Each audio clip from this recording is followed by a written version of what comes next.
The first is go big, which means withdraw from the World Trade Organization.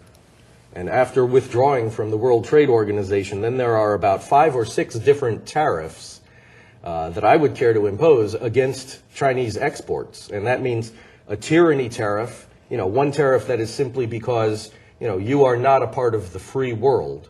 But then there can be a tariff, that relates to environmental protections. If the standards are lower in China, they get a tariff. There can be another tariff for labor protections. If the standards are lower in China, they get a tariff. There can be another tariff for consumer protection. If the standards are lower in China, they get a tariff. There's also possibly a currency manipulation tariff, a corrective tariff. And this has already been proposed. There's been a bill in the Senate that says, let's add this tariff to Chinese goods simply to correct the imbalance because China has manipulated the value of its currency. Well, but only when Obama administration will label China as the currency manipulator.